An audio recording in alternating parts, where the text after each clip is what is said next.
you the last participant. She's Benita Rose.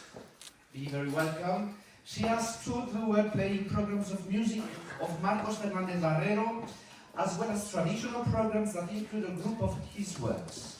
New York City reviewer Jed Distler described the Fernández-Barrero music as beautiful music beautifully played by Benita Rose.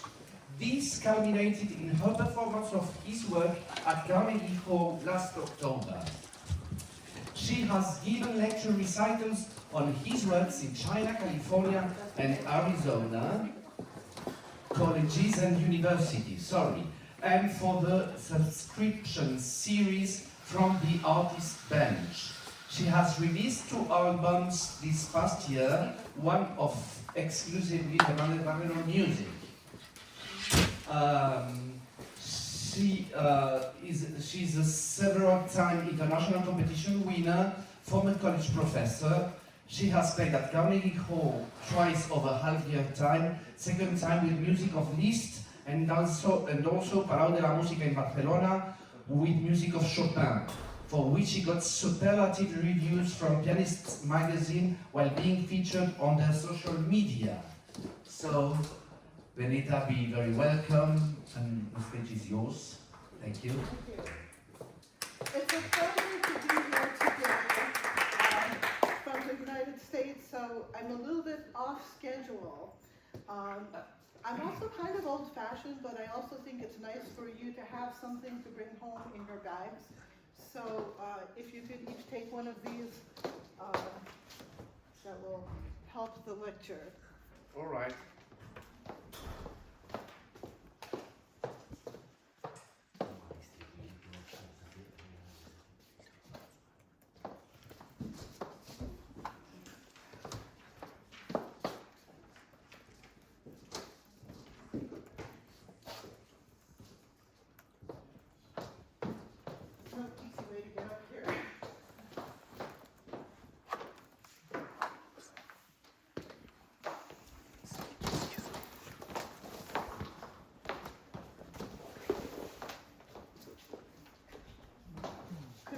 Open. Yes, of course. See.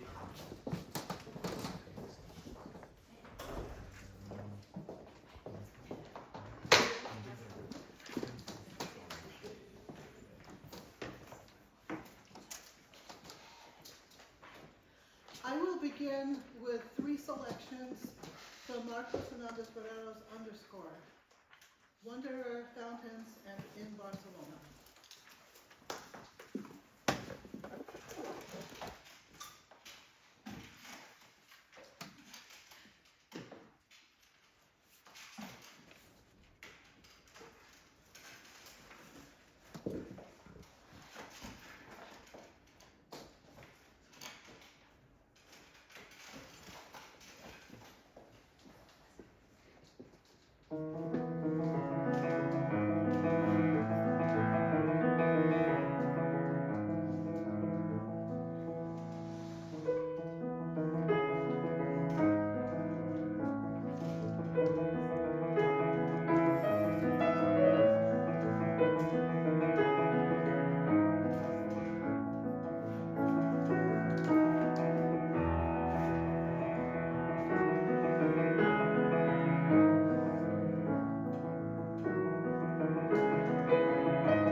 fantastic etudes.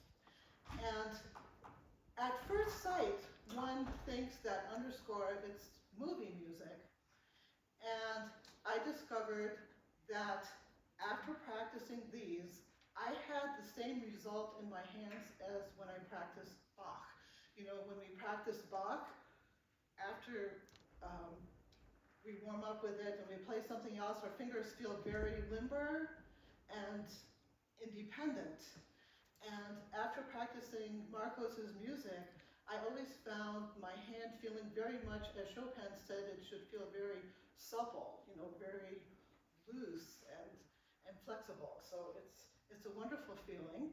And in speaking with Marcos about his music, I discovered that he did, in fact, mean the double entendre with the underscore, that it is still music, but it is also music to underscore your piano technique.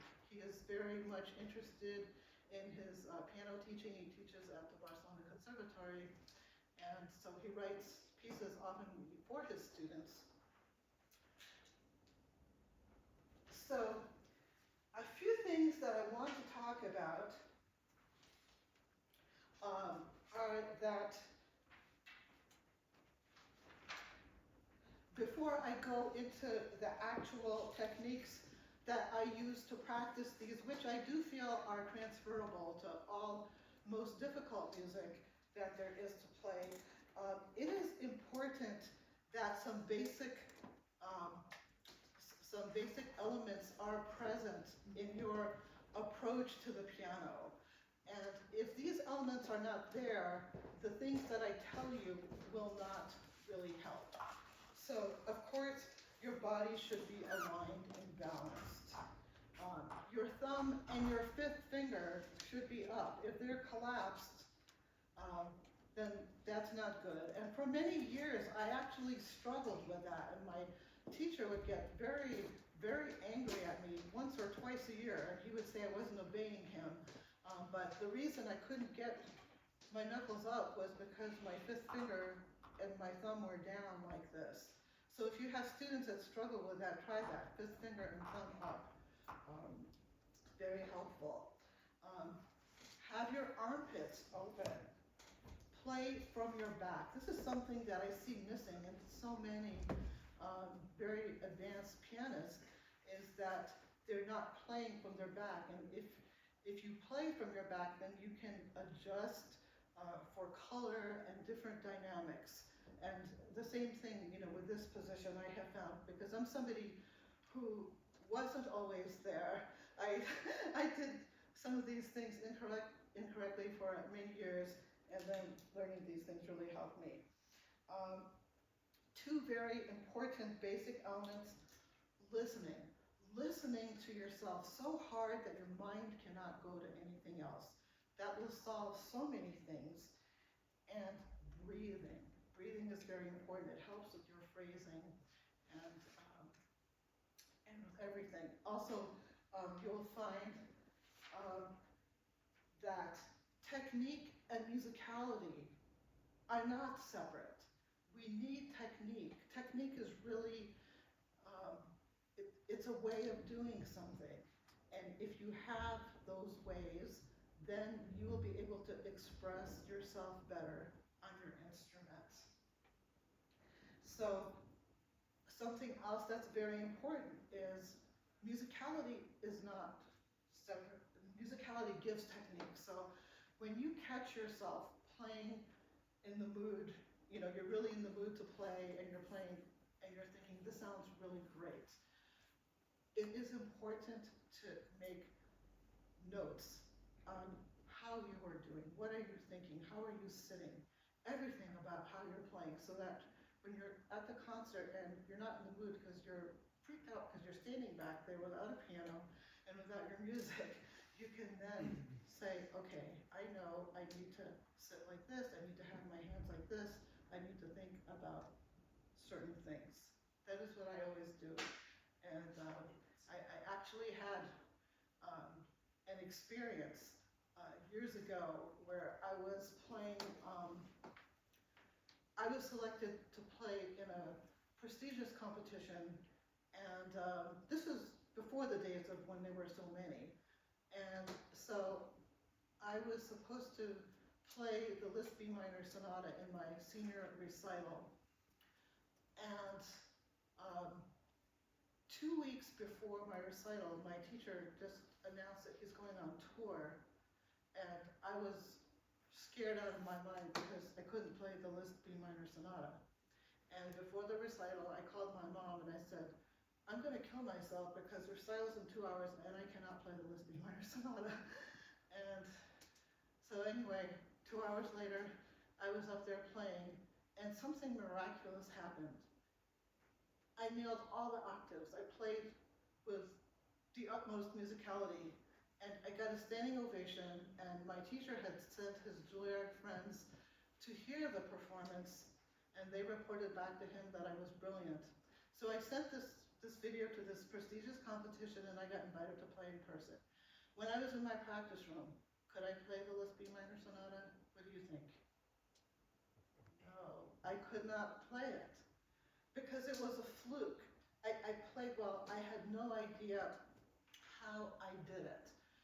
So I went to the competition and I just thought, well, when it matters, I do it. So I got up there. I couldn't even play the opening. I couldn't even play the opening octaves.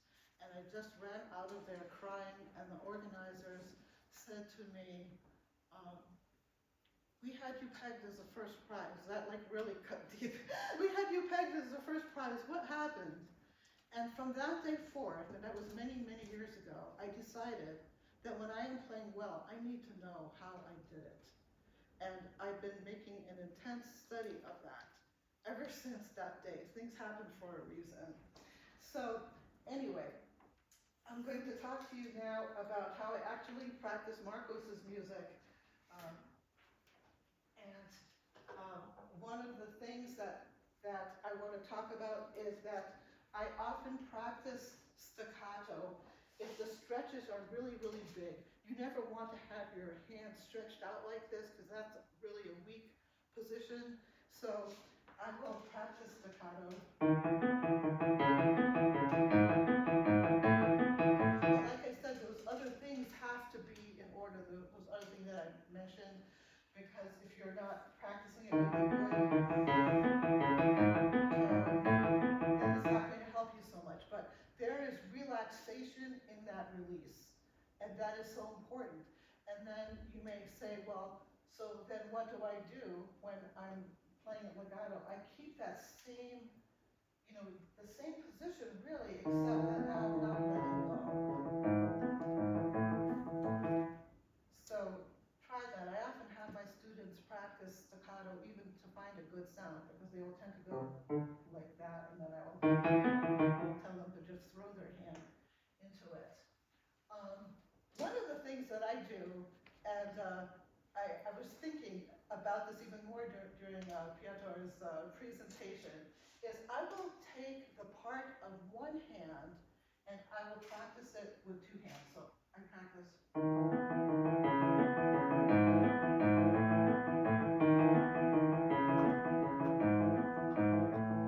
So what does that do for me? It makes the music much easier, and when it's that easy, I can really hear it, and I can really think about the musicality. So I discovered when I broke this down with two hands, because I was feeling a little stretched doing this, even though I do have a large hand, I discovered that this is actually quite polyphonic.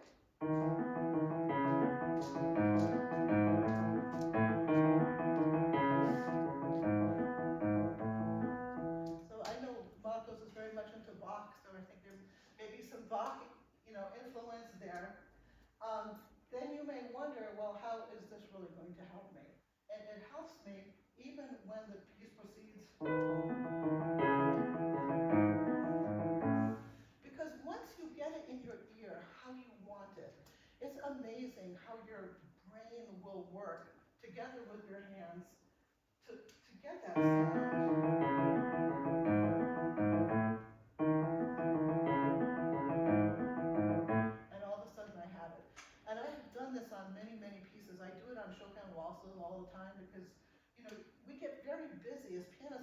so many notes, and we get very busy playing. We don't even hear what's coming out. We're all concerned about, getting the notes and getting them in time, and, heaven forbid, a loud or soft. And there's so many more things, because we are the full orchestra. And, I tell my students, we are the New York Philharmonic, and the bassoon player is home practicing his part with the utmost musicality. And every voice that we have, needs to have that. You need to listen for, for everything. I even did it on etude and thirds and everything. This really helps to have it, in your mind, how you want it, by breaking it down into being an easy piece. And you can see that little sample on your 3 minutes. Oh my goodness. Okay, I've talked. Sorry. And so,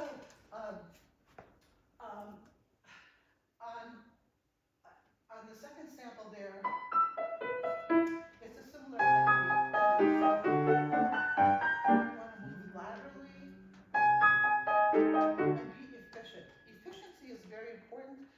It means that you use the amount of movement that you need, not more, not less. It doesn't mean don't use movement. It means use what you need. Like put sugar or salt in your recipe, not too much, not too little, right? Looking at the fountain sample there, when we have notes that are held over, often we are stretching too much. And when we have stretches, I practice them non-legato. Because if I hold it over, I will stress my hand. And I do use a little bit of pedal, and that sounds like a contradiction to what we often learn, but as we know, piano is a series of contradictions. Legato, staccato, loud, soft. It goes on and on. You never want to stress your hands, so if you need to let go, and don't risk it. And then in the Barcelona piece, you learn about rebound. It's very important to rebound. I tell my students sometimes I think they're going to end up under the piano because they're just staying here. You want to rebound. And also these big leaps, I think they help prepare you for La Campanella, because you learn that you need to change your speed that you normally move if you're going, from here to here. So anyway, what's about 3 minutes? Okay. Yes, we have to. Sorry, I got this awful Well, thing I to say. hope you learned something, and thank you very much. Thank you, Benita. Thank you very much. I'm sorry for interrupting you, but we must go on. So there was 15 minutes of discussion now. I will invite Piotr and